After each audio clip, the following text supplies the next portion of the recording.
Cerita dimulai dengan menampilkan gadis kecil bernama Wu Yi.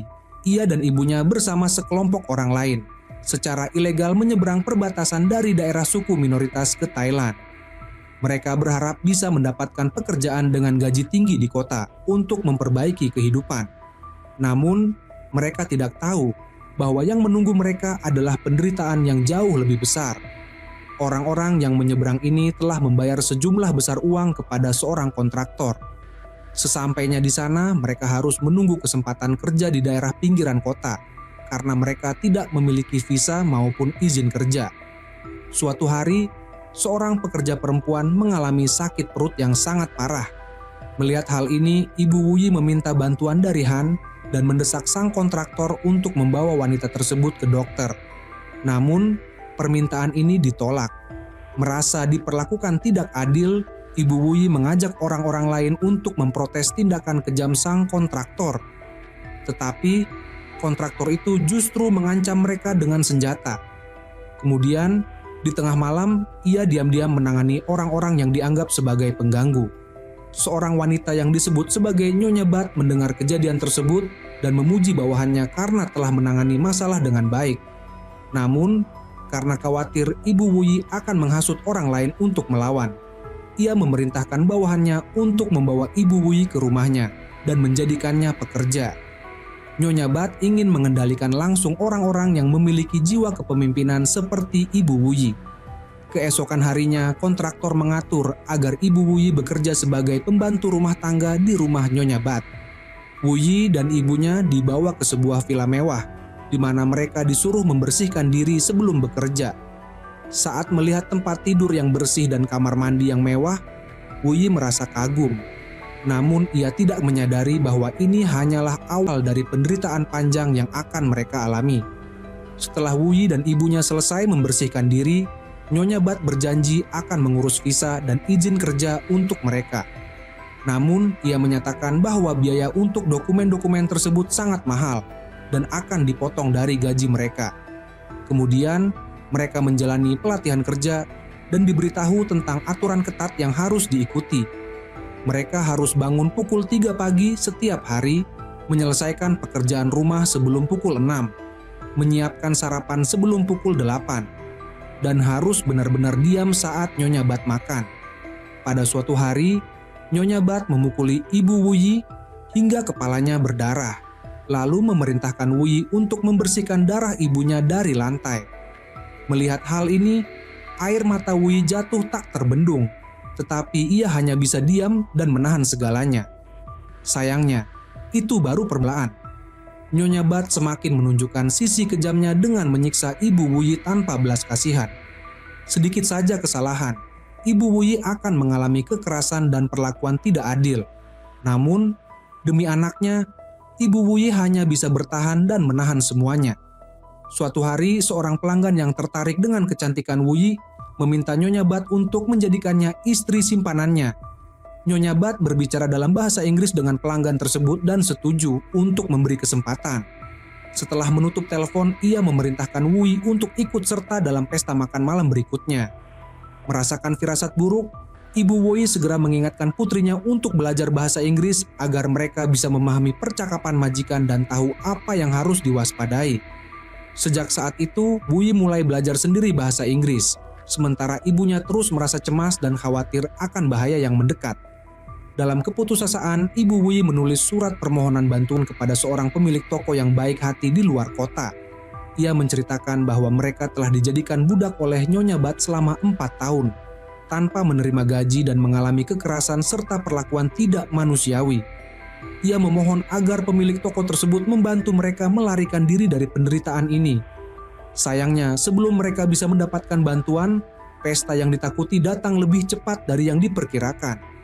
Nyonya Bat mengadakan jamuan makan siang untuk para pelanggan yang bekerja sama dalam bisnis ilegalnya. Wu Yi dan ibunya harus melayani tamu-tamu tersebut. Setelah semua tamu lain pergi, terjadi insiden yang mengerikan. Ibu Wu Yi berusaha menyelamatkan putrinya tetapi dihentikan oleh Nyonya Bat. Demi keselamatan anaknya, ia memberanikan diri melawan. Namun, seorang pria bernama Meti dengan kejam menyerangnya. Matty bahkan berniat menyakiti Wuyi, tetapi Nyonya Bat berhasil menghentikannya. Namun, Matty menggunakan kelemahan Nyonya Bat untuk mengancamnya, memaksanya menyerahkan Wuyi ke tangannya. Nyonya Bat memerintahkan Ibu Wuyi untuk menyiapkan barang-barang putrinya. Namun, Ibu Wuyi dengan cepat mendorong Nyonya Bat hingga jatuh ke lantai, lalu bergegas kembali ke kamar bersama Wuyi untuk mengemas barang dan bersiap melarikan diri. Nyonya Bat mengejar mereka dan menyerang Ibu Wuyi dengan kejam. Dalam keadaan terdesak, Ibu Wuyi mengambil jepit rambutnya dan menggunakannya untuk menyandera Nyonya Bat, lalu memaksa para penjaga untuk melepaskan putrinya. Ia menyuruh Wuyi pergi ke kota untuk mencari pemilik toko yang dulu dijanjikan bisa membantu mereka. Namun, bagaimana mungkin seorang gadis kecil seperti Wuyi bisa melarikan diri? Saat melihat putrinya kembali ditangkap oleh para penjaga, dalam keputusasaan, Ibu Wuyi menikam Nyonya Bat dengan jepit rambutnya. Tindakan ini membuat Nyonya Bat semakin marah. Dengan penuh kebencian, ia membunuh Ibu Wuyi tepat di depan mata gadis kecil itu. Wuyi berlari mendekati ibunya yang sekarat. Dengan napas terakhirnya, ibunya menyerahkan jepit rambut itu kepada putrinya. Nyonya Bat kemudian memerintahkan bawahannya untuk menyeret Wuyi keluar, menggali lubang, dan mengubur ibunya. Setelah itu, ia memerintahkan agar Wuyi dibawa ke rumah Matty. Saat dalam perjalanan, para penjaga berhenti untuk pemeriksaan polisi. Wuyi memanfaatkan kesempatan ini untuk menusuk salah satu penjaganya dengan jepit rambut, lalu melarikan diri. Ia berlari menuju jembatan, menyematkan jepit rambut ibunya di rambutnya, lalu melompat ke sungai. Dua orang yang mengejarnya melihat kejadian itu dan mengira bahwa Wuyi telah mati. Bertahun-tahun kemudian, Wuyi yang sudah dewasa muncul di jalanan Inggris dengan rambut merah, sedang berlari pagi. Ternyata ia telah mengetahui bahwa putra Nyonya Bat yang bernama Pacai tinggal di Inggris. Demi membalas dendam atas kematian ibunya dan menghancurkan Nyonya Bat, Wuyi memutuskan untuk mendekati putranya terlebih dahulu. Ia sengaja mengunjungi kafe yang sering dikunjungi oleh Pacai dan berpura-pura bertemu dengannya secara tidak sengaja. Di malam hari, ia kembali menciptakan pertemuan yang tampak kebetulan untuk mengobrol dengannya. Dengan kata-kata manisnya, Wuyi berhasil menarik perhatian Pacai. Tak butuh waktu lama, Pacai pun mengajaknya pergi minum kopi bersama. Pacai yang tertipu mengira bahwa ia sedang beruntung dalam cinta. Ia sama sekali tidak menyadari bahwa semua ini adalah rencana balas dendam Ticha, nama baru yang digunakan Wuyi selama bertahun-tahun. Namun, kali ini bukan hanya untuk membalas dendam atas ibunya, Ticha juga memiliki misi lain yang lebih besar, mengumpulkan bukti kuat untuk membongkar kejahatan Nyonya Bat. Ia berencana menggulingkan bisnis ilegal yang dijalankan Nyonya Bat dalam perdagangan tenaga kerja ilegal. Ternyata setelah melompat ke sungai bertahun-tahun lalu, Ticha yang cerdas berhasil selamat dan mengikuti pesan terakhir ibunya. Ia diselamatkan oleh seorang wanita yang dulunya juga menjadi korban penipuan tenaga kerja ilegal.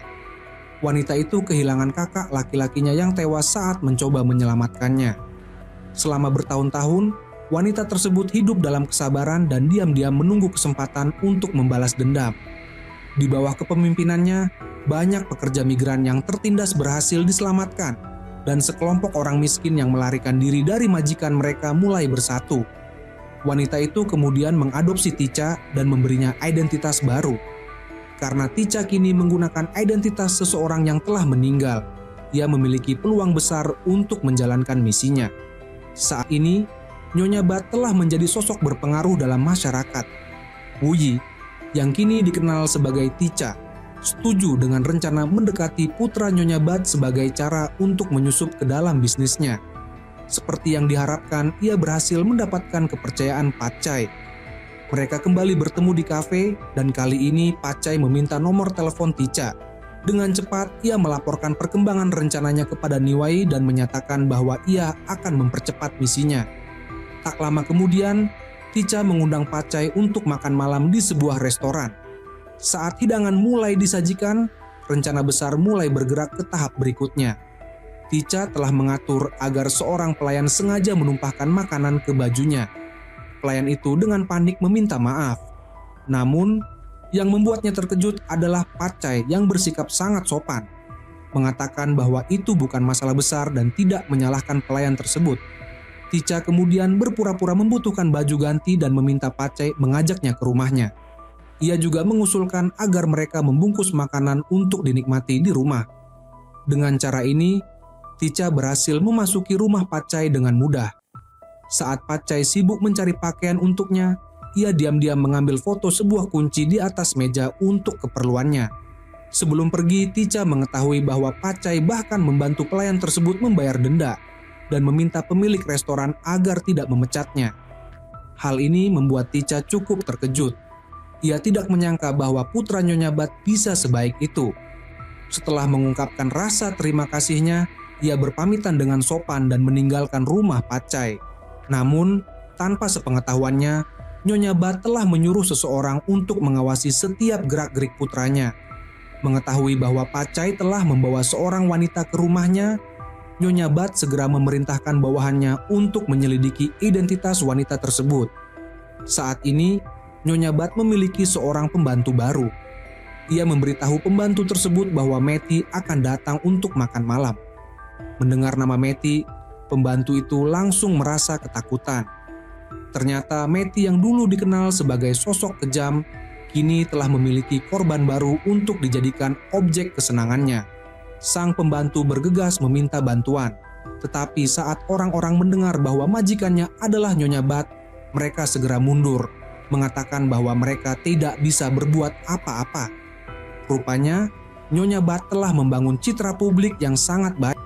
Ia dikenal sebagai seorang pengusaha dermawan yang menjalankan yayasan amal untuk anak-anak. Namun, di balik topeng itu, ia sebenarnya menjalankan bisnis ilegal sebagai perantara tenaga kerja gelap. Saat ini, Nyonya Bat sedang mengorganisir pengiriman tenaga kerja ilegal. Salah satu dari mereka adalah seorang wanita hamil yang hampir melahirkan.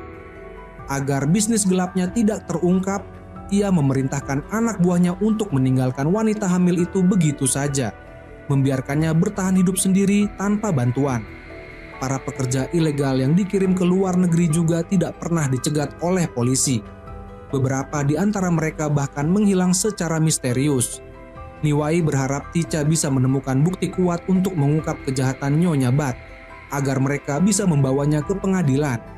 Sementara itu, di Inggris, Tica terus mempercepat rencana balas dendamnya. Ia sengaja menciptakan berbagai pertemuan kebetulan dengan Pacai. Pacai semakin tenggelam dalam pesona dan kelembutan Tica. Malam itu mereka menghabiskan waktu bersama di rumah Pacai dan menikmati malam yang menyenangkan. Ketika Pacai tertidur lelap, Tica diam-diam bangun dan mulai menggeledah rumahnya dengan hati-hati, berharap menemukan informasi tentang bisnis ibunya.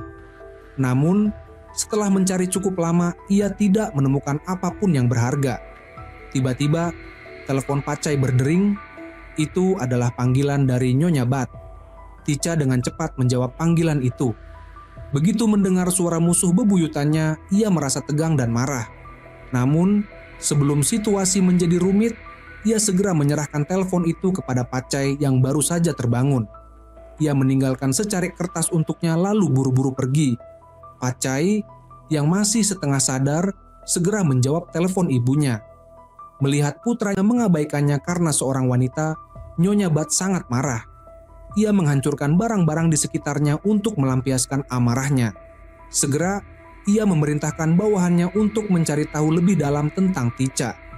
Setelah penyelidikan, mereka menemukan bahwa Tica adalah seorang desainer interior dan rumah yang ditinggalinya hanyalah rumah sewaan selama 1 tahun. Bawahannya beranggapan bahwa perkenalan Tica dan Pacai mungkin terjadi melalui pekerjaan. Saat itu, Nyonya Bat masih belum terlalu curiga. Tica kemudian meminta maaf kepada Pacai karena tanpa sengaja telah menjawab telepon ibunya. Ia bahkan meminta Pacai menyampaikan permintaan maafnya kepada Nyonya Bat. Sikapnya yang penuh perhatian membuat Pacai semakin yakin bahwa Tica adalah wanita yang lembut dan penuh kasih. Keesokan harinya, ia mengajak Tica bertemu kembali. Tica, untuk semakin mempererat hubungan mereka, bahkan membuatkan kue sendiri untuk Pacai. Hal ini membuat Pacai merasakan kasih sayang yang belum pernah ia dapatkan sebelumnya, karena ibunya sendiri tidak pernah membuatkan makanan untuknya. Setelah itu, Hubungan mereka semakin berkembang hingga akhirnya mereka resmi berpacaran. Mereka menghabiskan banyak waktu bersama, berbagi momen-momen manis dan penuh kehangatan. Mereka pergi jalan-jalan, belajar bersama di toko buku, dan menikmati kebersamaan. Seiring berjalannya waktu, mereka mulai hidup bersama. Setiap pagi, Pacai akan memasak sarapan untuknya. Namun, meski terhanyut dalam perannya, Tica tidak melupakan tujuannya. Saat Pacai tidak sadar, ia memanfaatkan kesempatan untuk memeriksa ponselnya, laptopnya, bahkan akun media sosialnya. Namun, sejauh ini, ia tidak menemukan adanya komunikasi apapun antara Pacai dan perusahaan ibunya. Pacai masih tidak menyadari apa yang sedang terjadi. Ia benar-benar percaya bahwa ia telah menemukan cinta sejatinya. Mendengar ungkapan cinta tulus dari Pacai, Tica sesaat merasa tersentuh. Ia memeluknya dengan erat, merasakan kehangatan cintanya meskipun dalam hati ia tahu bahwa ini semua adalah bagian dari rencananya. Pacai sebenarnya tidak terlibat dalam bisnis ilegal yang dijalankan oleh ibunya. Oleh karena itu, Tica tidak ingin menyeretnya, seseorang yang tidak bersalah, ke dalam pusaran balas dendamnya. Ia pun memutuskan untuk meninggalkan Pacai dan kembali ke Thailand. Ia harus menemukan cara lain untuk membalas dendam. Setelah memberitahu Niwai tentang keputusannya, ia segera berkemas dan bersiap untuk pergi. Namun, sebelum pergi, pikirannya dipenuhi oleh kenangan manis bersama Pacai. Saat itu, ia menyadari bahwa dalam permainan ini, ia telah kehilangan hatinya sendiri. Meski begitu, ia tetap teguh pada keputusannya untuk pergi. Ia pun menulis surat perpisahan untuk Pacai. Dalam surat itu, ia beralasan bahwa ibu angkatnya sedang sakit dan ia harus kembali ke Thailand untuk merawatnya. Sejak kepergiannya, Pacai semakin yakin bahwa Tica adalah wanita yang ingin ia habiskan seumur hidup bersamanya. Maka, ia membuat keputusan besar. Ia akan pergi ke Thailand untuk melamarnya dan membawa Tica serta ibu angkatnya ke Inggris. Di sisi lain, Tica yang telah kembali ke Thailand juga merindukan Pacai. Ia bahkan berkata kepada Niwai bahwa jika bukan karena ibu Pacai, ia mungkin akan mencintainya selamanya. Maka, saat menerima telepon lamaran dari Pacai, ia menangis bahagia. Tica akhirnya menerima lamaran Pacai, tetapi ia mengusulkan agar Pacai tinggal di Thailand atau menetap di rumahnya sendiri. Mendengar jawaban yang pasti, Pacai sangat bahagia dan segera kembali ke Thailand untuk membawa Tica bertemu ibunya. Namun, setibanya di sana, Tica terkejut ketika mengetahui bahwa taman tempat ibunya dulu dimakamkan telah diubah oleh Nyonya Bat menjadi ruang kerjanya. Ia juga mengetahui bahwa ibu kandungnya dikuburkan tepat di bawah pohon besar di taman itu. Menatap pohon itu, air mata Tica mengalir deras. Saat Nyonya Bat berbicara dengan putranya, ia diam-diam menyusun rencana. Sebagai hadiah, Tica memberikan Nyonya Bat sebuah patung kepala manusia yang tampak menyeramkan. Melihat ibunya tidak menyukai hadiah itu, Pacai dengan cepat mencoba melindungi Tica dan menjelaskan bahwa ia sendiri yang memilih hadiah tersebut. Tica memanfaatkan kesempatan itu untuk meletakkan patung tersebut di atas meja di ruang kerja. Setelah Tica dikeluarkan dari ruangan, Nyonya Bat mengatakan kepada putranya bahwa ia tidak menyukai wanita itu. Namun, Pacai bersikeras bahwa ia mencintai Tica dan kembali ke Thailand demi dirinya. Pertengkaran sengit pun terjadi antara ibu dan anak, tetapi Nyonya Bat tidak bisa membujuk putranya. Ia pun mulai merencanakan siasat lain. Saat Pacai ingin pergi makan malam di luar dan menginap di hotel, Nyonya Bat mencoba membujuknya agar tetap tinggal di rumah, tetapi usahanya sia-sia. Pacai baru bersedia tinggal setelah dibujuk oleh Tica. Melihat putranya lebih mendengarkan pacarnya dibanding dirinya, Nyonya Bat merasa kesal. Namun, ia tetap bersikap sopan dengan mengundang ibu angkat Tica untuk makan malam bersama. Sebenarnya, tujuan utama Tica adalah agar ia bisa tetap tinggal di rumah Nyonya Bat dan mencari bukti kejahatannya. Sementara itu, Pacai yang tidak menyadari rencana ini justru menganggap pacarnya sangat perhatian dan percaya bahwa Tica hanya ingin ia lebih banyak menghabiskan waktu bersama ibunya. Pacai sama sekali tidak mengetahui bahwa baik ibunya maupun pacarnya menyembunyikan rahasia darinya. Malam itu, Tica berpura-pura pergi ke kamar mandi. Tetapi sebenarnya ia mengecek kamera pengawas melalui ponselnya. Ternyata patung yang ia berikan sebagai hadiah telah ia lengkapi dengan kamera tersembunyi. Dari rekaman itu, ia melihat Nyonya Bat mondar-mandir di ruang kerjanya dan menatap patung itu dengan penuh kecurigaan. Tiba-tiba, panggilan telepon mengganggu Nyonya Bat. Melalui kamera, Tica mendengar bahwa malam ini Nyonya Bat akan melakukan transaksi dengan seseorang di ruang kerjanya. Saat Pacai tertidur lelap, Tica mengamati seseorang membawa barang masuk ke ruang kerja Nyonya Bat. Ia segera merekam kejadian itu dengan ponselnya. Namun, tanpa disangka Nyonya Bat menyadari ada sesuatu yang mencurigakan dan langsung keluar dari ruang kerja untuk memeriksa sekitar rumah. Tidak sempat melarikan diri, Tica berpura-pura sedang berjalan-jalan. Ia berkata bahwa ia sulit tidur, sehingga keluar untuk menghirup udara segar. Ia juga memuji taman belakang rumah Nyonya Bat, berpura-pura terkesan. Nyonya Bat lalu menjelaskan bahwa tanaman di taman itu tumbuh subur, karena pupuk yang bagus. Mendengar hal itu, Tica merasa marah dan muak, karena ia tahu bahwa ibu kandungnya dikuburkan di bawah pohon itu. Keesokan paginya, Tica pergi menemui ibu angkatnya dan memperlihatkan rekaman yang berhasil ia ambil. Niwai mengatakan bahwa mereka perlu menemukan keberadaan uang serta paspor para korban agar memiliki bukti yang cukup kuat untuk menjebloskan Nyonya Bat ke penjara. Tica menduga bahwa semua bukti itu pasti disimpan di ruang kerja Nyonya Bat. Namun, kamera tersembunyi yang ia pasang hanya dapat bertahan selama 3 hari. Sehingga ia membutuhkan seseorang untuk mengganti baterainya. Masalahnya, ruang kerja Nyonya Bat sangat sulit untuk dimasuki. Tica sadar bahwa ia membutuhkan sekutu. Ia kemudian mengatakan kepada ibu angkatnya bahwa saat ini pembantu rumah tangga Nyonya Bat memiliki kunci ruang kerja tersebut. Tica memahami bahwa pelayan rumah tangga itu memiliki nasib yang mirip dengan dirinya di masa lalu.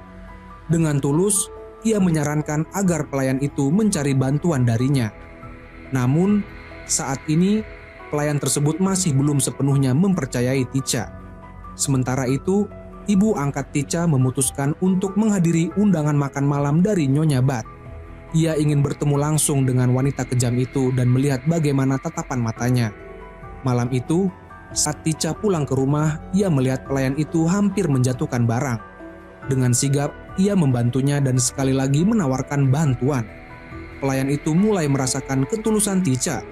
Namun, saat makan malam, Nyonya Bat dan teman-temannya mulai mengejek Tica, menuduhnya hamil sebelum menikah sehingga buru-buru menikah.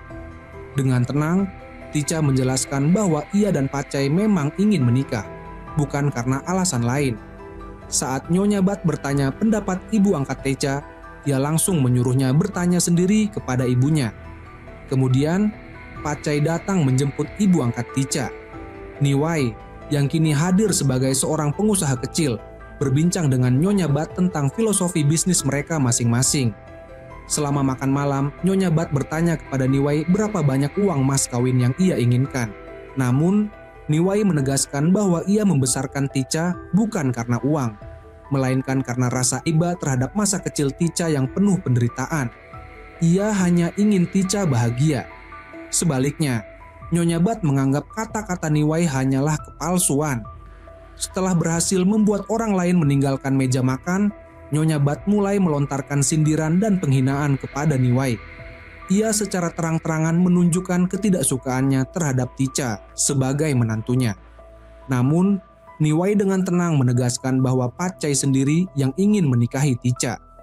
Jika Nyonya Bat memiliki keberatan, ia sebaiknya berbicara langsung dengan putranya. Niwai juga menambahkan bahwa ia sangat menyayangi Pacai karena ia adalah pria yang baik dan berhati mulia, tidak seperti ibunya. Saat Nyonya Bat hendak membalas perkataan itu, ia tiba-tiba menyadari bahwa salah satu rekan bisnisnya, Meti, datang tanpa diundang. Untuk mencegah Meti membuat keributan, Nyonya Bat buru-buru meninggalkan semua orang dan menyebutnya. Ternyata dalam keadaan mabuk, Meti tiba-tiba ingin Nyonya Bat mengirimkan salah satu pelayannya untuk melayaninya. Nyonya Bat merasa marah dan mengingatkan Meti tentang kejadian sebelumnya di bawah pohon. Namun, Meti tidak mau mundur. Sebaliknya, ia malah mengancam Nyonya Bat dengan mengungkit kejadian di masa lalu. saat Nyonya Bat membunuh ibu kandung Tica. Tidak punya pilihan lain, Nyonya Bat akhirnya kembali ke pesta dan memerintahkan salah satu pelayannya untuk menemui Meti. Namun, Tica menyadari apa yang akan terjadi pada pelayan malang itu. Ia memutuskan untuk menyelamatkannya. Tica meminta Pacai untuk membawa ibu angkatnya pergi lebih dulu. Setelah itu, ia sendiri berjalan menuju ruang tamu, tempat kejadian itu akan berlangsung. Seperti yang ia duga, Meti berniat memanfaatkan situasi ini. Tanpa ragu, Tica langsung menerobos masuk dan memerintahkan Meti untuk melepaskan pelayan tersebut. "Kau sebaiknya mengurus urusanmu sendiri," kata Meti dengan dingin. Meti juga menanggapi dengan sinis, mengatakan bahwa wanita itu hanyalah seorang pembantu biasa. Menyadari bahwa Meti mengabaikan peringatannya, Tica tidak punya pilihan lain.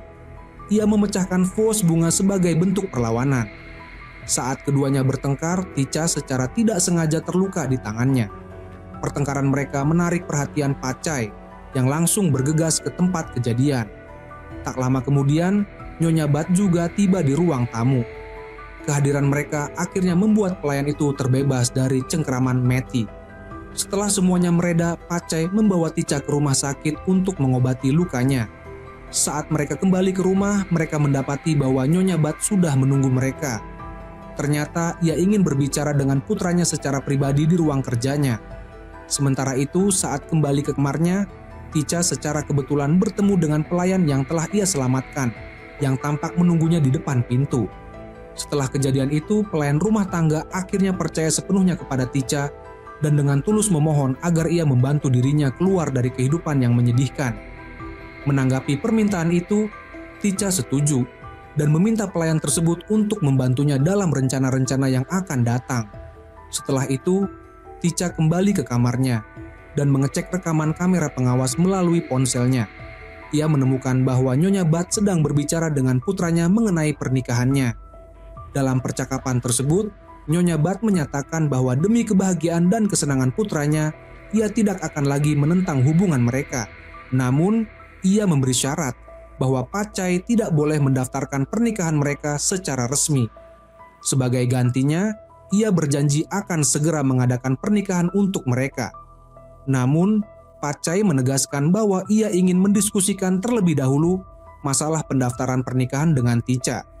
Namun, yang mengejutkannya adalah sebelum ia sempat membahasnya, Tica sudah lebih dulu menyatakan bahwa mereka tidak perlu melakukan pendaftaran pernikahan. Ia hanya berharap mereka bisa hidup bahagia bersama. Ketulusan cinta Tica membuat Pacai sangat tersentuh dan terharu. Tidak lama kemudian, Nyonya Bat secara pribadi mulai menyiapkan pernikahan putranya. Ia turun tangan langsung dalam mengarahkan staf untuk mendekorasi tempat pernikahan, memastikan semuanya berjalan dengan sempurna. Sementara itu, Tica juga bersiap untuk hari besarnya. Ia mengenakan gaun pengantin yang indah dan tampak mempesona. Nyonya Bat bahkan datang membawakan anggur untuk diminum bersama Tica. Karena aktingnya yang begitu meyakinkan, Tica sama sekali tidak merasa ada yang mencurigakan. Tanpa ragu, ia meminum anggur yang diberikan kepadanya dan dengan bahagia menerima hadiah berupa kalung dari ibu mertuanya. Namun, sebuah pernyataan dari Nyonya Bat membuat Tica merasakan hawa dingin yang mengerikan. Nyonya Bat berkata bahwa ia berharap Tica tidak akan pernah melupakan hari ini seumur hidupnya. Ternyata, tidak lama sebelumnya, Nyonya Bat menemui Tica secara pribadi dan memintanya untuk tidak ikut campur dalam urusan yang tidak ada hubungannya dengannya, terutama mengenai pembantu rumah tangga tersebut. Menurutnya, pelayan itu hanyalah seorang bawahan yang tidak berarti. Namun, Tica menolak pandangan itu dan menegaskan bahwa setiap nyawa berharga. Nyonya Bat dengan tajam memperingatkan Tica agar tidak melewati batas, atau ia tidak bisa menjamin apa yang akan terjadi. Meski begitu, Tica tetap teguh pada pendiriannya. Ia berjanji akan menyelamatkan pelayan tersebut dan bahkan mengancam ibu mertuanya. Jika ia kembali menyerahkan pelayan itu kepada pria bejat sebagai hiburan, Tica akan mengungkap semua kejahatan yang telah dilakukan Nyonya Bat. Tidak terima dengan ancaman itu, Nyonya Bat pun berencana menyingkirkan menantunya. Pada hari pernikahan, ia secara diam-diam mencampurkan racun ke dalam makanan penutup. dan memerintahkan staf untuk menyajikannya kepada Tica. Tanpa curiga, Tica menyantap hidangan itu dan segera mengalami gejala keracunan. Darah mengalir dari mulutnya, tubuhnya melemah, dan ia jatuh ke dalam kondisi koma. Sementara itu, Nyonya Bat berdiri di balkon dengan tenang, menikmati segelas anggur merah. Menyaksikan menantunya yang ia benci sekarat dalam penderitaan, ia tersenyum penuh kemenangan. Namun, di hadapan orang lain, Nyonya Bat tetap berpura-pura tidak tahu apa-apa. Ia bersama putranya dengan cepat membawa Tica ke rumah sakit dan bahkan berpura-pura khawatir meminta dokter untuk merawatnya dengan baik. Dalam keadaan tidak sadarkan diri, Tica mengalami mimpi buruk yang mengerikan. Ia melihat dirinya dikubur hidup-hidup di sebuah lubang oleh Nyonya Bat, dan di sebelahnya terbaring mayat ibunya yang tewas secara tragis.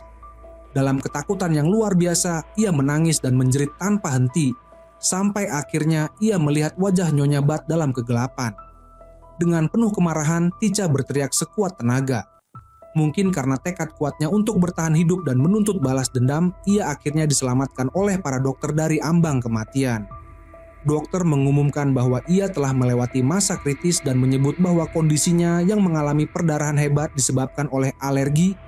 Namun, penyebab pasti dari kondisinya masih harus menunggu hasil pemeriksaan laboratorium. Tak lama setelah itu, dokter secara pribadi menemui Nyonya Bat untuk berbicara. Ternyata, racun yang digunakan berasal dari dokter itu sendiri. Meski begitu, Nyonya Bat bersikeras bahwa ia tidak berniat membunuh Tica. Ia hanya ingin memberikan pelajaran agar menantunya menjadi lebih patuh. Bahkan, ia menggunakan kelemahan sang dokter untuk mengancamnya, agar merahasiakan fakta bahwa Tica telah diracun. Akibatnya, saat Pacai menanyakan penyebab penyakit istrinya, dokter itu sekali lagi membantu Nyonya Bat menyembunyikan kebenaran. Malam itu, ketika Pacai kembali ke rumah, ia mengatakan kepada ibunya bahwa setelah Tica sembuh, ia ingin membawanya pergi dari tempat ini dan kembali ke kampung halamannya. Ia tidak hanya ingin melindungi istrinya, tetapi juga menjauhkan dirinya dari segala intrik keluarganya. Mendengar hal itu, Nyonya Bat merasa sangat terluka. Ia merasa putranya lebih memilih istrinya daripada dirinya dan bersedia meninggalkannya sendirian.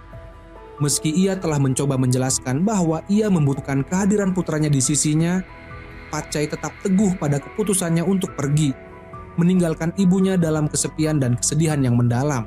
Di sisi lain, saat merawat Tica di rumah sakit dan menunggunya sadar, Niwai akhirnya mengungkapkan kebenaran tentang penyebab perdarahan yang dialami Tica. Ternyata, Niwai telah meminta seorang dokter terpercaya untuk memeriksa kondisi Tica secara mendalam.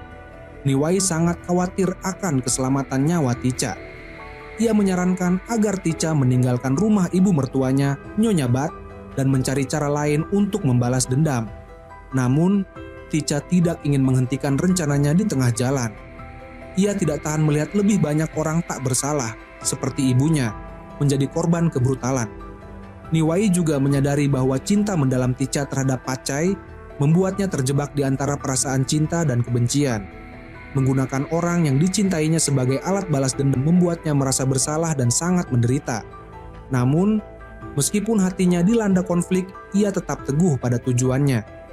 Ketika Pacai mengusulkan untuk meninggalkan rumah dan kembali ke Inggris, Tica tidak segera memberikan jawaban. Tak lama setelah itu, ia dan suaminya kembali ke rumah. Saat memberikan barang bawaan kepada pelayan, Tica diam-diam menyelipkan selembar kertas kecil mengatur pertemuan rahasia pada malam hari. Kemudian ia menemui Nyonya Bat dan melihat ibu mertuanya dengan santai menggunakan alat penggaruk punggung, benda yang Tica kenali sebagai senjata yang digunakan untuk membunuh ibunya.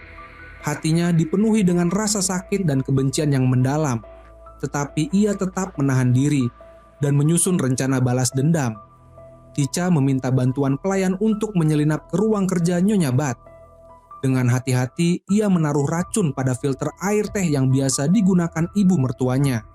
Tanpa mengetahui hal tersebut, Nyonya Bat menyeduh teh dengan filter yang sudah diracuni dan meminumnya. Tak lama kemudian, saat sedang berenang di kolam, ia mulai merasa tidak enak badan dan muntah darah hebat. Dengan wajah tanpa ekspresi, Tica berpura-pura mengundang suaminya untuk menikmati teh sore bersama ibunya. ia dengan cerdik mengatur segalanya agar Pacai sempat menyelamatkan ibunya dan membawanya ke rumah sakit. Sementara itu, Tica juga meminta pelayan berpura-pura membersihkan ruangan agar dapat menutupi kamera pengawas di pintu masuk ruang kerja. Memanfaatkan kesempatan itu, ia masuk ke dalam ruangan, mengganti baterai perangkat, dan mulai mencari bukti kejahatan ibu mertuanya. Namun, ia tidak menemukan sesuatu yang berguna karena laci terpenting terkunci dan ia tidak memiliki kunci. Saat itu, kepala pelayan yang sedang berada di luar merasa ada sesuatu yang mencurigakan di dalam ruang kerja. Hampir saja ia memergoki Tica sedang menggeledah, tetapi beruntung Tica berhasil bersembunyi tepat waktu. Di sisi lain, Nyonya Bat akhirnya sadar kembali di rumah sakit. Ketika mengetahui bahwa racun dalam tubuhnya sama dengan yang pernah meracuni menantunya, ia segera menyadari bahwa Tica lah yang telah melakukannya. Dengan penuh kecurigaan, ia membuka ponselnya dan memeriksa rekaman kamera pengawas. Ia menemukan rekaman Tica diam-diam mencari sesuatu di ruang kerjanya. Kecurigaannya semakin kuat, dan ia segera memerintahkan anak buahnya untuk menyelidiki seluruh latar belakang Tica, serta mencari tahu siapa sebenarnya orang tua kandungnya. Tidak berhenti sampai di situ, ia juga menghubungi kepala pelayan untuk segera mengecek ruang kerja. Nyonya Bat merasa lega ketika menemukan kunci laci penting masih ada di dalam sakunya. Ketika kepala pelayan menerima panggilan, ia segera menuju ruang kerja untuk melakukan pemeriksaan. Di sana, ia mendapati sang pelayan sedang membersihkan pecahan kamera pengawas yang rusak. Rupanya, pelayan tersebut sengaja menghancurkan kamera untuk menutupi jejak Tica yang berusaha kembali menggeledah ruangan. Namun, karena kehadiran kepala pelayan, Tica harus menunda rencananya dan menunggu kesempatan lain untuk menemukan bukti. Untuk mengulur waktu, ia kemudian memberitahu suaminya bahwa ibunya sedang sakit. Terbuai oleh kata-kata manis sang istri, Pacai merasa sangat tersentuh. Ia percaya bahwa istrinya adalah sosok yang penuh perhatian, bijaksana, dan berbakti. Tanpa curiga, ia membawa buket bunga untuk menjenguk ibunya dan mengumumkan bahwa ia ingin tinggal lebih lama untuk merawatnya. Hal ini membuat Nyonya Bat sangat terharu. Tak lama setelah itu, Pacai membawa ibunya kembali ke rumah. Saat tiba di rumah, Tica dan sang pelayan sudah menunggu. Nyonya Bat dengan cerdik mencari cara untuk menyingkirkan putranya dan pelayan agar bisa berbicara dengan Tica secara pribadi. Dalam percakapan mereka, Nyonya Bat langsung bertanya kepada Tica tentang tujuan sebenarnya dan alasan mengapa ia tidak mengungkapkan semua kebenaran kepada Pacai. Tica berpura-pura, mengatakan bahwa ia hanya ingin menjadi menantu yang baik dan berharap suaminya bisa bahagia. Setelah percakapan penuh sindiran dan ejekan, keduanya diam-diam memahami bahwa mereka sama-sama tidak ingin melukai Pacai, pria yang polos dan baik hati. Oleh karena itu, mereka memutuskan untuk mempertahankan kedamaian di permukaan, meskipun dalam hati mereka saling membenci. Namun, suatu hari, setelah menginterogasi pelayan, Nyonya Bat akhirnya menemukan cara untuk membalas dendam kepada Tica. Saat sedang bersiap, Nyonya Bat sengaja menjatuhkan sebuah gelas kaca ke lantai. Ketika mengambilnya, ia diam-diam menyimpan pecahan kaca di tangannya. Pada saat itu, Tica yang melihat kejadian tersebut melalui layar kamera pengawas masih belum menyadari niat jahat ibu mertuanya. Barulah ketika ia menyantap hidangan penutup buatan sang ibu mertua, darah tiba-tiba mengalir dari mulutnya. Saat itulah ia menyadari betapa licik dan kejamnya Nyonya Bat. Panik, Tica segera berlari ke kamar mandi untuk menangani lukanya. Ia tidak pernah menyangka bahwa ibu mertuanya tega melakukan hal sekejam itu. Pecahan kaca itu telah menembus lapisan dalam mulutnya, menyebabkan darah kembali memenuhi rongga mulutnya. Meski kesakitan luar biasa, Tica tetap menahan diri dan cabut pecahan kaca tersebut. Melihat tindakan sadis dan keji dari ibu mertuanya, ia hampir tidak bisa mempercayai matanya sendiri. Dengan tekad bulat, ia memutuskan untuk membalas dendam dengan lebih kejam. Keluar dari kamar mandi seolah tidak terjadi apa-apa, ia dengan tenang berkata kepada suaminya bahwa ia merasa mual, mungkin karena sedang hamil. Mendengar kabar bahwa dirinya akan menjadi seorang ayah, Pacai sangat bahagia dan terharu. Namun, yang tidak diduga oleh Tica adalah bahwa ibu mertuanya sudah melihat melalui kebohongannya.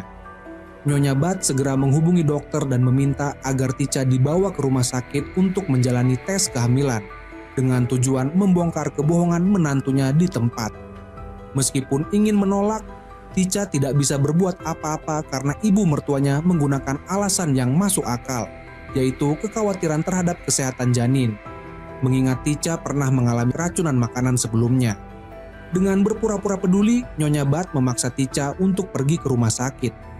Tidak punya pilihan lain, sebelum berangkat, Tica diam-diam menghubungi ibu angkatnya untuk memberitahu situasi. Ia mengirim pesan kepada ibu angkatnya yang langsung mengatur seseorang untuk menyamar sebagai petugas kebersihan di lantai 3 rumah sakit. Rencana mereka adalah menukar sampel urin saat Tica menjalani tes. Namun, yang tidak diduga siapapun, Nyonya Bat sepertinya telah mengantisipasi rencana ini. Ia dengan tegas tidak mengizinkan Tica meninggalkan area pemeriksaan, bahkan memaksanya menggunakan toilet di dalam kantor dokter, sementara ia sendiri berjaga tepat di luar pintu.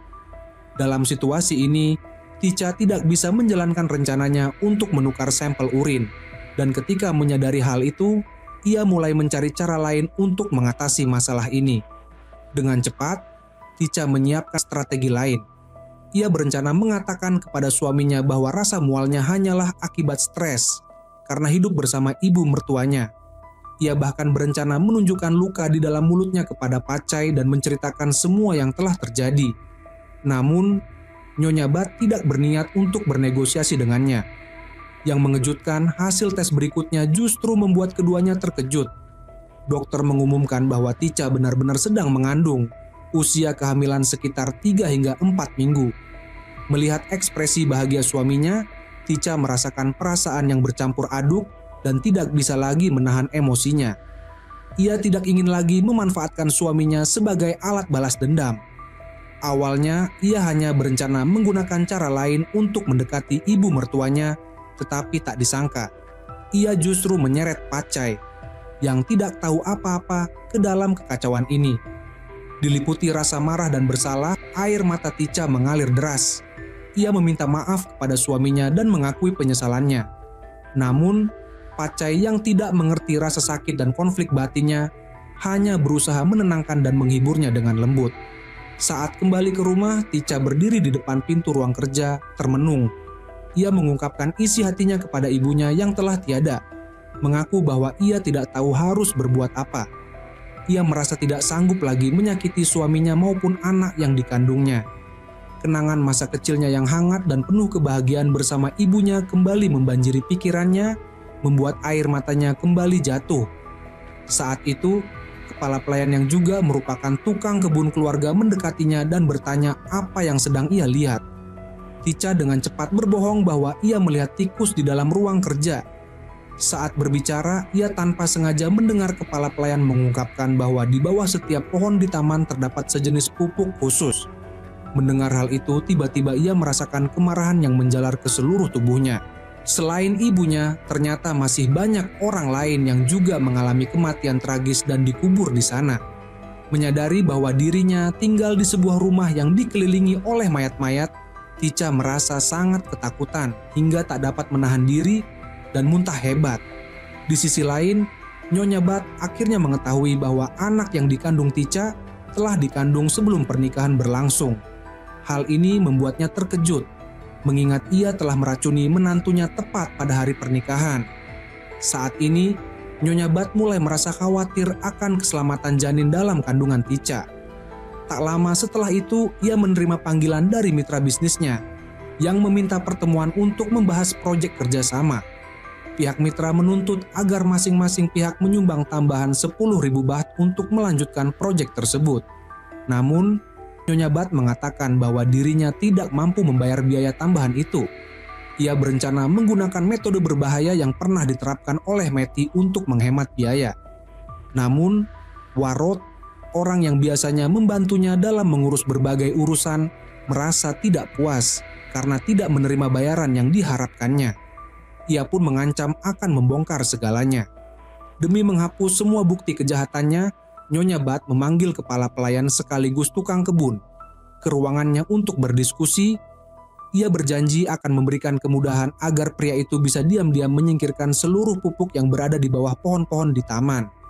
Di lantai atas, Tica tanpa sengaja melihat ibu mertuanya memberikan instruksi kepada kepala pelayan. Memanfaatkan alasan ingin ke toilet, ia diam-diam mengecek rekaman kamera pengawas di ruang kerja. Dari sana, ia menemukan bahwa ibu mertuanya sedang berusaha menghapus data di komputer secara diam-diam pada malam hari. Ia pun mulai menyadari bahwa ibu mertuanya kemungkinan sedang menutupi sesuatu yang besar. Agar tidak melukai suaminya, Tica berencana menyerahkan semua bukti yang telah ia kumpulkan kepada seorang polisi yang jujur. Ia berharap bisa menggunakan tangan polisi tersebut untuk menyingkirkan ibu mertuanya dengan cara yang sah. Rencananya adalah merahasiakan segalanya dari Pacai hingga ia berhasil menyelesaikan misinya. Setelah itu, ia akan berpura-pura tidak tahu apa-apa dan kembali ke Inggris bersama suaminya untuk memulai hidup baru. Saat ini, satu-satunya hal yang ia butuhkan adalah mengumpulkan bukti yang lebih kuat. Ia juga berjanji kepada ibu angkatnya bahwa ia akan meyakinkan Pacai untuk pergi dari tempat itu demi mempermudah proses penyelidikan lebih lanjut. Ia meminta bantuan ibu angkatnya untuk mencari polisi yang pernah mereka kenal. Ibu angkat Tica sangat khawatir akan kebahagiaan dan masa depan putrinya. Awalnya, ia ingin bujuk Tica agar membatalkan rencana balas dendamnya. Namun, ketika ia mengingat mayat-mayat yang terkubur di bawah pohon-pohon di taman rumah Nyonya Bat, ia mulai memahami alasan mengapa Tica tidak bisa begitu saja melupakan semuanya. Pemandangan mengerikan itu semakin menyalakan amarah dalam hati Tica, memperkuat tekadnya untuk melanjutkan rencana. Ia bertekad menghentikan ibu mertuanya agar tidak lagi menyakiti orang-orang tak bersalah. Ia ingin mengakhiri seluruh rantai kejahatan ini sekali dan untuk selamanya. Sekembalinya ke rumah, Tica terkejut saat mengetahui bahwa ibu mertuanya menggunakan alasan ingin membeli rumah untuk membujuk Pacai agar mereka segera pindah ke Inggris. Firasatnya mengatakan bahwa ibu mertuanya hanya ingin menyingkirkan mereka agar lebih leluasa menjalankan rencana jahatnya. Menyadari hal ini, Tica dengan cepat setuju dengan saran Nyonya Bat dan turut membujuk suaminya untuk pergi ke Inggris memilih rumah. Agar Pacai bisa tetap tinggal di Inggris untuk sementara waktu, ia dengan cerdik menyarankan agar suaminya menerima pekerjaan dari seorang klien lama yang telah mempercayakan proyek kepadanya. Namun, ia mengatakan bahwa dirinya perlu tinggal lebih lama untuk merawat ibu angkatnya dan akan menyusul kemudian. Selain itu, ia juga meminta izin kepada ibu mertuanya agar pelayan mereka bisa ikut ke Inggris dengan alasan membantu merawat ibu angkatnya. Namun, dalam kesempatan itu, ia sengaja membiarkan sang pelayan mengungkapkan bahwa dirinya tidak memiliki paspor saat ini. Mendengar hal tersebut, Nyonya Bat langsung marah besar. Ia segera memanggil pelayan itu ke ruang kerja dan memakinya habis-habisan karena telah membocorkan informasi tentang paspornya. Sebagai hukuman, ia memaksa sang pelayan untuk melepas pakaiannya dan menyiramkan air panas ke punggungnya. Seketika, kulit punggung sang pelayan melepuh parah, dipenuhi luka melepuh yang menyakitkan. Tica tidak bisa mempercayai bahwa ibu mertuanya bisa sekejam itu. Sementara itu, sang pelayan tidak berani melawan. Dengan diam-diam, ia meninggalkan ruang kerja dan tanpa sengaja bertemu dengan Pacai yang sedang berjalan mendekat. Melihat pelayan itu menangis, Pacai bertanya apa yang terjadi. Pelayan tersebut terpaksa mencari alasan dan mengatakan bahwa ia secara tidak sengaja menjatuhkan nampan teh. Saat Pacai hendak masuk ke ruang kerja untuk melihat apa yang telah terjadi, Tica segera menghentikannya, berusaha agar kebenaran tidak terungkap.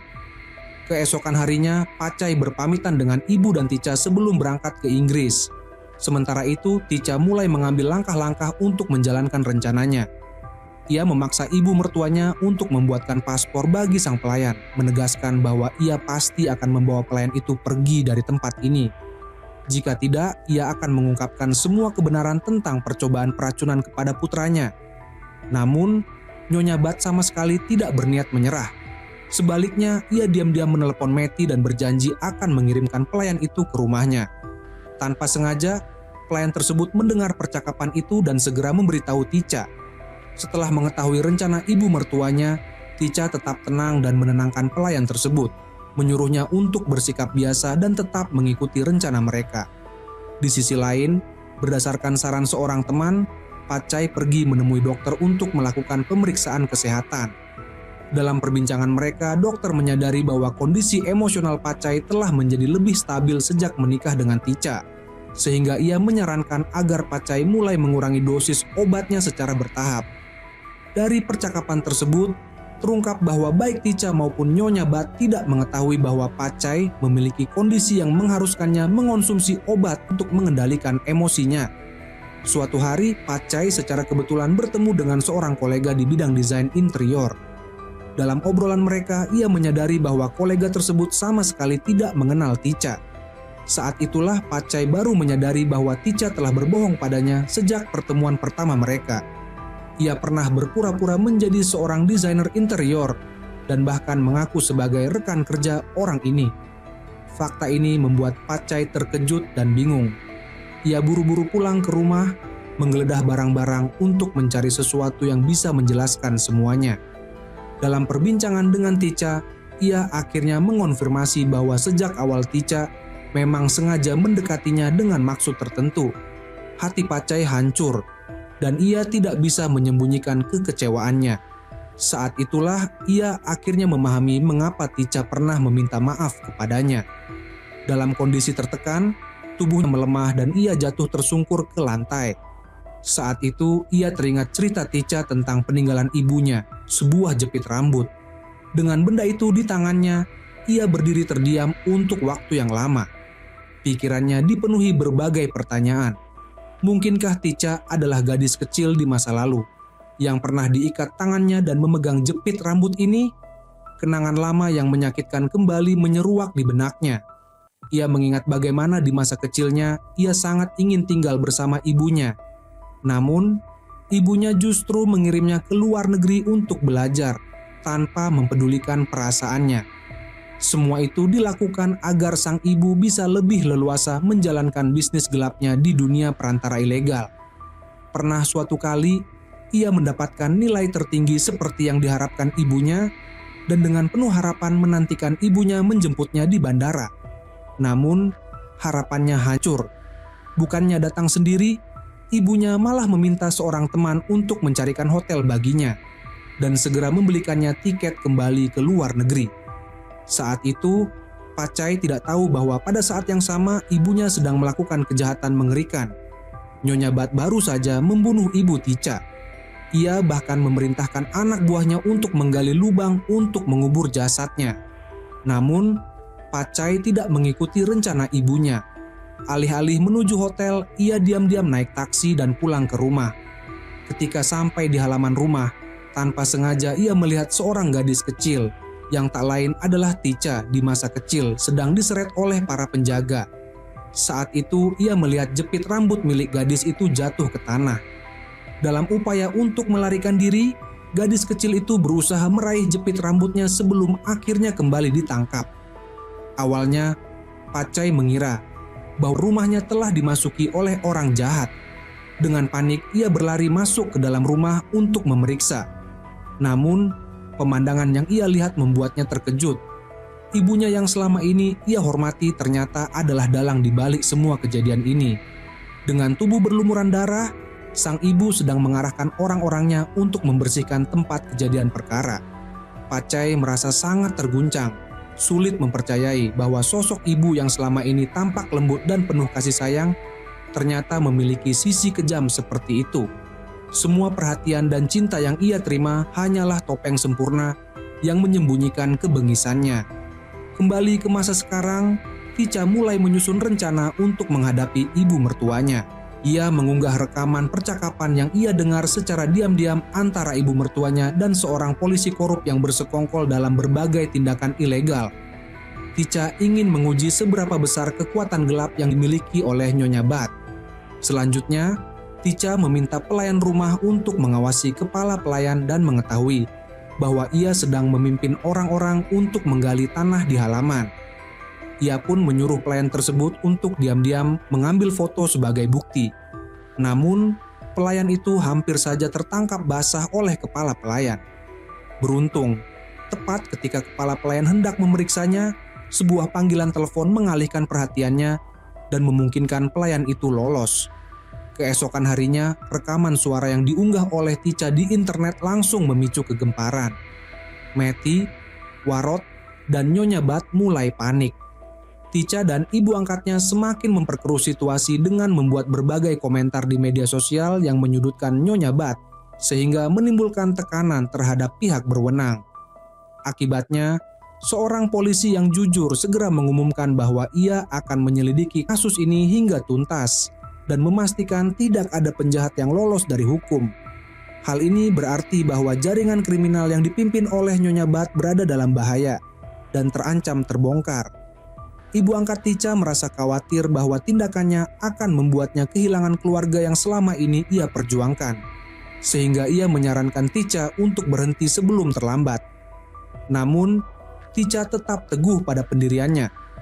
Ia ingin menghancurkan kelompok perdagangan manusia ilegal tersebut dan menyelamatkan orang-orang miskin yang mengalami penderitaan seperti dirinya dan ibunya dulu.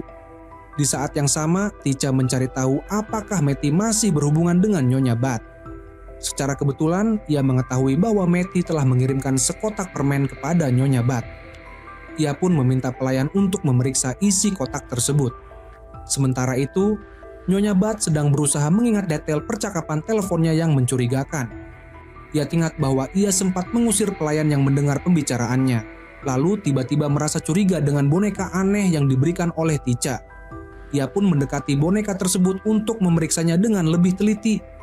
Tepat saat Nyonya Bat hampir menemukan kamera tersembunyi di dalam boneka itu, Tica yang mengamati situasi melalui rekaman pengawasan segera memperingatkan pelayan untuk mengalihkan perhatiannya. Pelayan tersebut buru-buru mengambil gambar catatan di dalam kotak permen, lalu dengan cepat membawanya ke ruang kerja. Hal itu berhasil menghentikan Nyonya Bat dari memeriksa boneka lebih lanjut. Setelah membaca catatan di dalam kotak, barulah Nyonya Bat menyadari bahwa Matty telah mengatur pertemuan dengannya pada pukul 10 malam besok di lokasi lama mereka untuk membahas cara mengatasi krisis saat ini. Namun, Nyonya Bat mulai curiga saat melihat pelayan bergegas meninggalkan ruang kerja. Ia segera mengejarnya dan merebut teleponnya untuk diperiksa. Beruntung, sebelum tertangkap, pelayan itu sudah mengirimkan gambar catatan tersebut kepada Tica dan menghapus semua foto dari ponselnya. Di saat yang sama, Tica buru-buru menutup telepon. Ternyata sebelumnya mereka telah sepakat bahwa jika pelayan dapat berbicara dengan aman, ia harus mengucapkan kata sandi terlebih dahulu. Dari sini, Tica menyadari bahwa pelayan tersebut sedang dalam bahaya. Dugaan itu benar. Saat pelayan menolak mengungkapkan siapa yang telah menghubunginya, Nyonya Bat pun memerintahkannya untuk segera berkemas. Ia berencana mengirim pelayan itu ke rumah Matty malam ini. Pelayan itu tidak ingin dipermalukan oleh Matty. Ia bahkan sempat berpikir untuk mengakhiri hidupnya sendiri. Namun, ia teringat akan kata-kata penyemangat dari Tica. Setelah ragu cukup lama, akhirnya ia memilih untuk tetap bertahan. Di saat yang sama, Tica melihat informasi dari catatan yang dikirimkan oleh pelayan. Mereka mulai bersiap untuk mengawasi Nyonya Bat guna menemukan lokasi pertemuannya. Namun, mereka tidak menyadari bahwa saat itu Pacai juga telah diam-diam kembali ke negara tersebut. Ia menyaksikan semua kejadian dan secara diam-diam mengikuti Tica. Ia melihat bagaimana Tica dan ibu angkatnya sedang menggunakan teropong untuk mengawasi ibunya. Saat itu, ia juga menyadari bahwa pelayan telah dibawa ke lokasi tersebut. Tica maju ke depan dan menggunakan ponselnya untuk mengambil foto sebagai bukti. Pada saat yang sangat penting ini, Pacai meneleponnya. Namun, Tica memilih untuk menutup teleponnya karena sedang sibuk mengumpulkan bukti. Tapi Pacai menelepon kembali. Ia ingin Tica berkata jujur kepadanya. Dengan air mata berlinang, Tica sebenarnya ingin menjelaskan segalanya kepada suaminya. Namun, tepat saat itu, Warod muncul, memaksanya untuk kembali menutup telepon. Tica memilih untuk merekam video sebagai bukti terlebih dahulu, meskipun air matanya terus mengalir. Saat itu juga, ia melihat pelayan dimasukkan ke dalam sebuah kontainer tertutup. Di sisi lain, setelah diingatkan oleh anak buahnya, akhirnya Nyonya Bat teringat kembali panggilan telepon yang ia lakukan saat itu terjadi di ruang kerjanya. Saat itu, ia sebenarnya sedang ingin memeriksa boneka aneh berbentuk kepala manusia, tetapi pelayan datang membawakan permen dan mengalihkan perhatiannya. Karena hanya ada pelayan yang datang ke ruangannya saat itu, Nyonya Bat yakin bahwa pelayan itu pasti terlibat dalam sesuatu. Maka ia segera memerintahkan anak buahnya untuk menginterogasi pelayan tersebut. Meski mengaku tidak tahu apa-apa, pelayan tetap menerima perlakuan kasar dan siksaan fisik. Sementara itu, Tica mengambil sebatang kayu dan berjalan mendekat. Diam-diam, Pacai mengikuti istrinya. Mendengar suara rintihan kesakitan dari dalam kontainer, Tica memukul badan mobil dengan tongkat kayu, menciptakan suara berisik dengan harapan dapat menghentikan penyiksaan terhadap pelayan. Warot keluar dari kontainer untuk memeriksa sumber suara. Saat ia hampir menemukan keberadaan Tica, beruntunglah Pacai yang sedang mengawasinya dengan sigap menariknya ke tempat persembunyian, menyelamatkannya dari bahaya. Ketika Warot hendak kembali melanjutkan pemeriksaan, tiba-tiba terdengar ledakan besar dari kejauhan. Ternyata ibu angkat Tica telah mengirim orang untuk menyalakan kebakaran guna menarik perhatian petugas pemadam kebakaran. Tica menoleh dan melihat suaminya yang tampak terkejut dengan situasi tersebut. Di tempat lain, Warot segera kembali ke kontainer dan melaporkan kepada rekan-rekannya bahwa petugas pemadam kebakaran telah datang. Sementara itu, salah satu anggota kelompok mencoba menyelamatkan pelayan, tetapi mereka segera menyadari bahwa para penculik membawa senjata api. Akibatnya, mereka terpaksa membatalkan rencana penyelamatan tersebut. Di saat yang sama, Pacai terus menekan istrinya dengan berbagai pertanyaan tentang apa yang sebenarnya terjadi. Namun, Tica, yang dipenuhi rasa bersalah, tetap diam tanpa menjawab apapun. Dalam perjalanan pulang, Tica berkata kepada suaminya bahwa apapun kebenarannya, yang perlu diingat adalah bahwa ia sangat mencintai Pacai.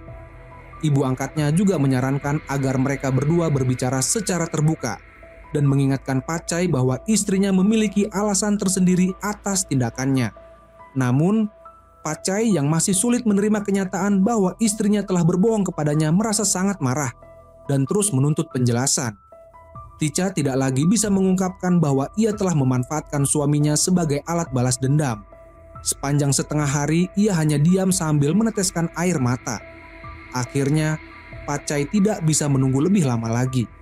Ia mengeluarkan jepit rambut perak lalu menuangkan banyak pil panjang ke atas meja.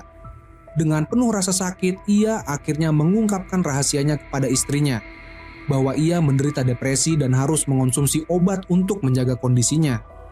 Hal itu terjadi karena lebih dari 10 tahun yang lalu pada malam itu, saat kembali ke rumah, ia melihat seorang gadis yang memegang jepit rambut yang sama sedang diikat dan dibawa pergi.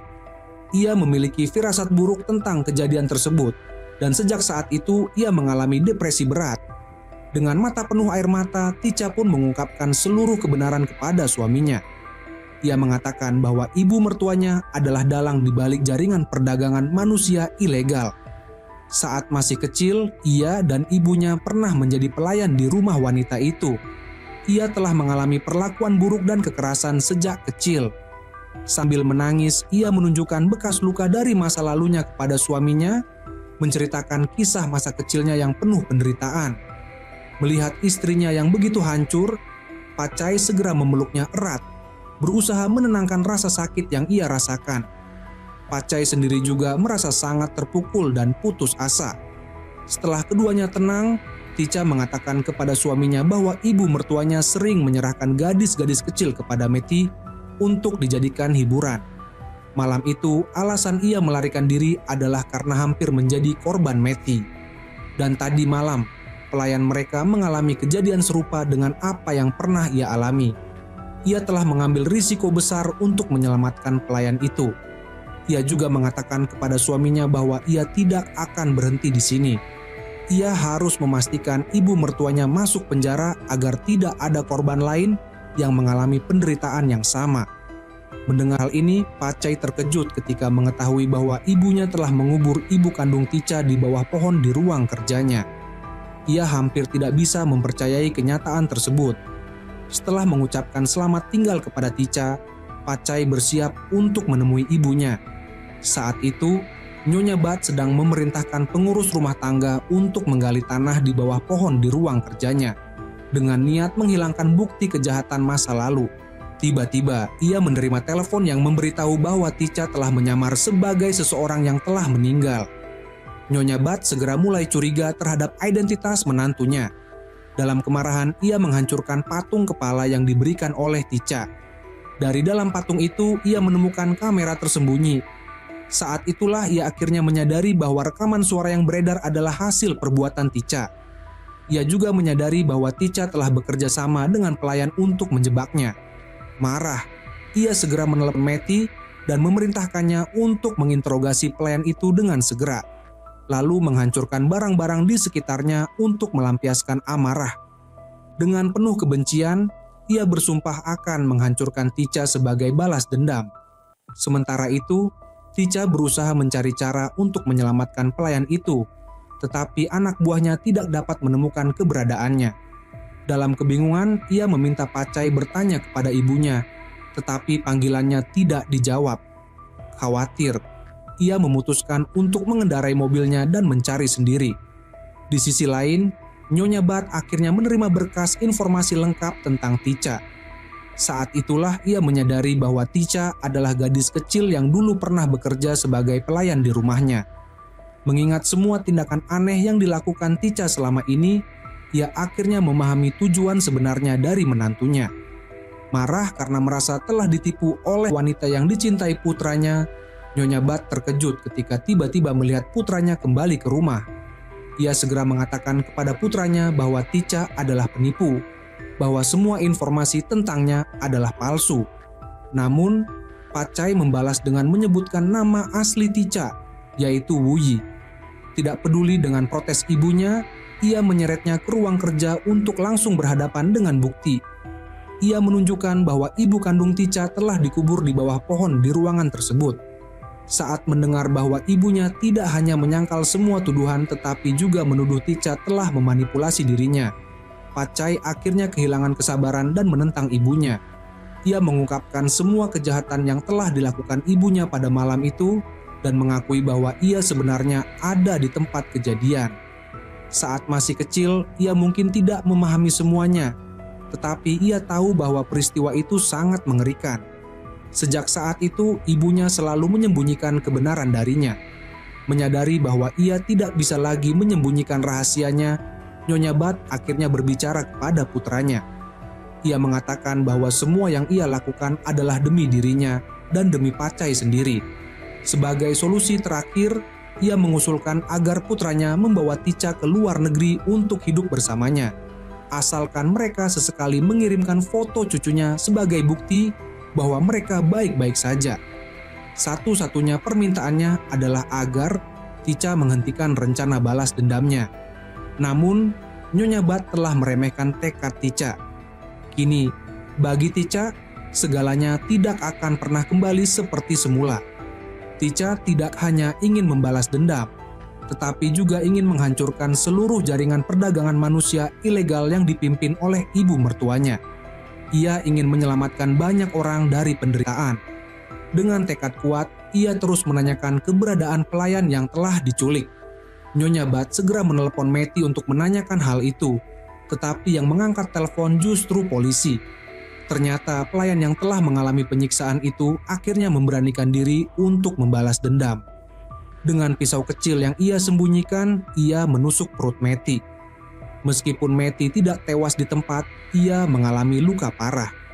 Dengan sisa tenaganya, ia berusaha menghubungi dokter untuk meminta pertolongan. Saat dokter tiba, ia menemukan pelayan itu tergeletak tak sadarkan diri di tanah. Dokter segera memeriksa kondisinya, tetapi ketika sedang bersiap mengambil alat medis, pelayan itu tiba-tiba sadar. Dalam sekejap, ia mengambil peralatan medis dan menusuk Matty berkali-kali, melampiaskan semua kemarahan yang terpendam. Akhirnya, Matty tewas di tangan pelayan itu. Dokter pun segera menghubungi polisi dan membawa pelayan tersebut ke rumah sakit untuk perawatan. Sementara itu, para pekerja di Project Niwai menemukan dokumen penting yang mengungkap kejahatan para kontraktor. Para kontraktor yang ingin menghilangkan jejak kejahatan mereka mencoba mengubur pekerja yang tewas akibat kecelakaan di lubang. Namun, seorang pekerja yang ingin membalas dendam atas kematian putranya sengaja merusak derek besar, menjatuhkannya ke lubang itu. Para kontraktor yang ketakutan melihat kejadian itu langsung melarikan diri.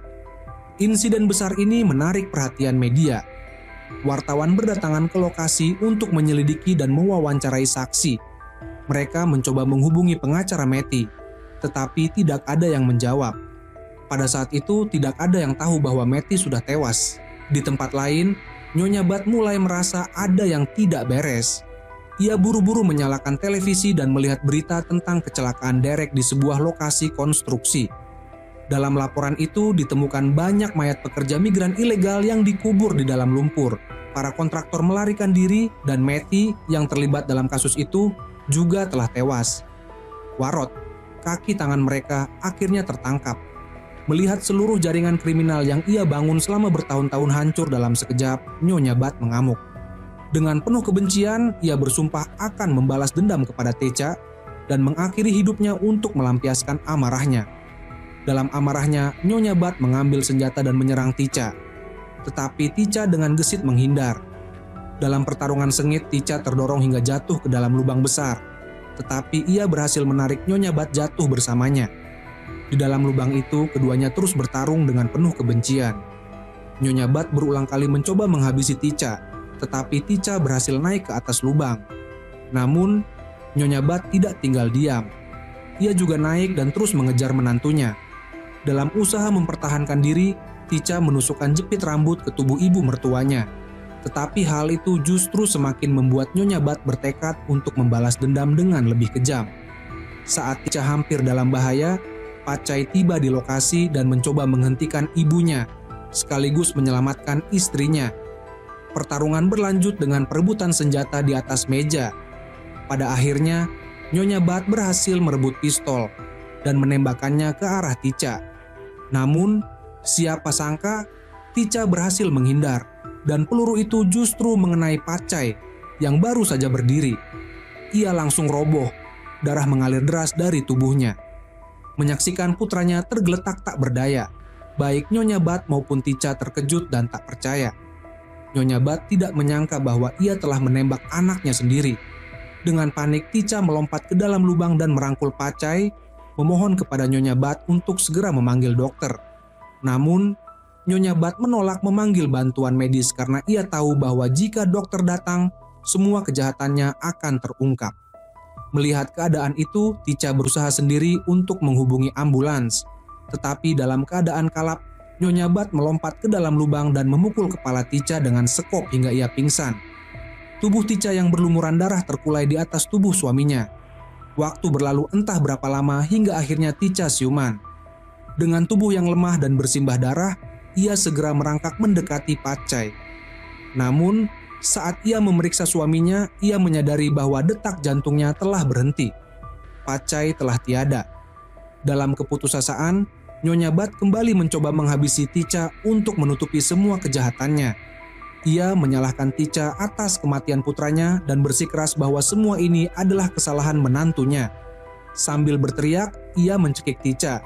Tetapi dengan sekuat tenaga, Techa meraih dahan kayu di dekatnya dan menusukkannya ke tubuh ibu mertuanya. Nyonya Budd yang marah dan kesakitan mengambil sekop dan bersiap untuk menyerang Techa sekali lagi. Namun, tak disangka, dahan kayu yang dipegang Techa justru berhasil memberikan pukulan mematikan. Akhirnya, Nyonya Budd harus membayar semua kejahatannya dengan nyawanya sendiri. Dalam duka yang mendalam, Techa hanya bisa menangis dan memeluk jenazah suaminya. Tak lama kemudian, ia menyerahkan diri kepada polisi. Sebelum itu, ia mendengarkan pesan suara terakhir dari Pacai. Dalam pesan itu, Pacai berkata bahwa apapun yang terjadi, ia akan selalu berada di sisi Techa untuk menghadapi segalanya bersama. Mendengar kata-kata terakhir suaminya, Techa menangis terseduh-seduh. Dengan harga yang sangat mahal, Techa berhasil menghancurkan jaringan perdagangan manusia ilegal. Ia mengorbankan kebahagiaannya sendiri demi menyelamatkan banyak orang. Kisah ini meninggalkan kesan mendalam bagi semua orang, menyayat hati, penuh rasa kehilangan, tetapi juga menyampaikan pesan tentang keadilan dan pengorbanan. Dan cerita pun berakhir.